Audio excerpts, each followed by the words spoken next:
The most disappointing aspects of the President's State of the Union address tonight were two. First of all, it was full of empty promises, stuff we've heard for well over a year that he has made no progress on.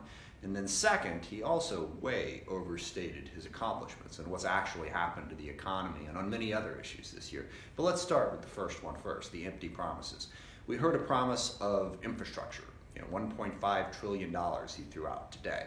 He's been in office for over a year. His administration has produced no infrastructure plan. They haven't written a single word of an infrastructure plan, even up to and including tonight when he once again promised to deliver one. In addition to that, they cut taxes by almost $2 trillion, which means that we have a debt now of $21 trillion going up further, a deficit of almost $700 billion. Where is he going to come up with the $1.5 trillion for this infrastructure plan? He didn't say. He mentioned, and quite appropriately, some of the heroes of the floods that hit Texas and Florida. We also had hurricanes that hit Puerto Rico and the U.S. Virgin Islands. But as we stand here today, they still haven't funded the disaster relief. The Republican-controlled House and Senate and this president have not provided the money to the very brave people that he talked about today. So we need actual accomplishments instead of empty promises. He promised he was going to reduce the price of drugs. He did not say how. He even bragged about basically gutting the Affordable Care Act, but failed to mention he's replaced it with nothing.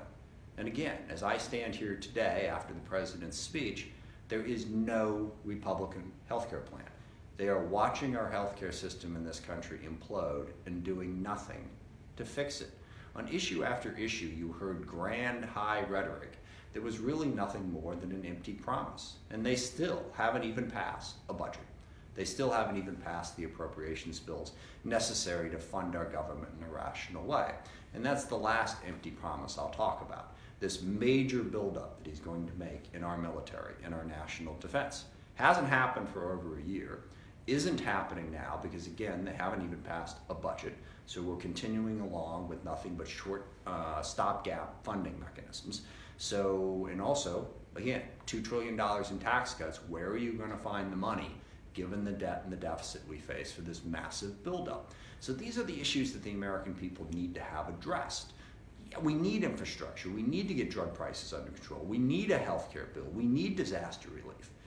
The president is producing none of it, and in many cases, he isn't even trying. Again, I'll emphasize, no health care bill, no infrastructure plan. How can you, as the president of the United States, for over a year, talk about how important these two things are, and not even produce a draft, not even take a step forward? It makes it clear that the rhetoric is simply empty. He knows people want to hear it, so he says it, and I think forgets about it the moment he's done saying it. But the overstatement of the accomplishments is also deeply disturbing. The economy in this past year added fewer jobs than it has since 2011. The economy grew at a rate that was actually lower than it was in 2 of the last 3 years of the Obama administration. And when President Obama was in charge, the unemployment rate fell by more than half. It was over 10% at the start. When he left office, it was just under 5. The unemployment rate for African Americans, which President Trump touted, he took credit for basically having the lowest unemployment rate for African Americans in the history of the country. And that's true. But President Obama cut that unemployment rate more than in half. President Trump has reduced it by another 3 or 4%. And that's great, but most of that is as a result of the policies of the Obama administration. We're in the first year of the Trump administration. What have they done that would lead to a better economy? Like I said, they haven't fixed healthcare, they haven't passed an infrastructure bill, they haven't even passed a budget. The only thing they've done is pass this massive tax cut, which just happened about a month ago. So it can't possibly have impacted anything that happened in 2017. So to sum up, the president basically bragged about the Obama economy and took credit for all of it, with no accomplishments to back that up, and then made the same series of empty promises that he's been making for a year. And what's really troubling about this, we need these policy changes. We need a better healthcare policy in this country. We need infrastructure, and we need an economy that is broad-based. The one thing the president said that also is inaccurate is this notion that wages have come up in 2017. They are still stagnating. The overwhelming majority of the benefits in this economy are still going to the top 10 or even top 1% of wage earners and people with wealth in this country. It's not going to blue-collar workers. Where's the plan to make sure the blue-collar workers actually see a benefit from that? We didn't see any of that from the president. So he's very, very good at taking credit for things. I've never doubted that. But what I want to see is actual policies.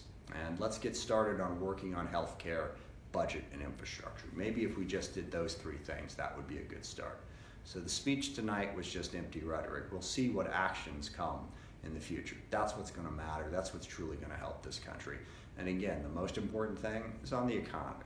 Let's get jobs out there that pay a decent wage to everybody, not just people who happen to own a lot of stock. Because I know the president's pleased with the stock market. Again, I will point out that the stock market was just under 7,000 points when President Obama took office and was well over 20 by the time he left. So the increases in the stock market in the last year pale in comparison to what happened under the Obama administration.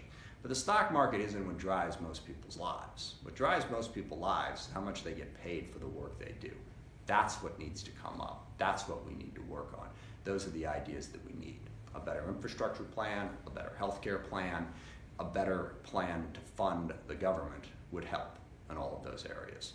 So it was a very disappointing speech. I hope the actions that follow will better reflect reality and will actually lead to real accomplishments instead of just empty promises and false bragging about things that really haven't happened.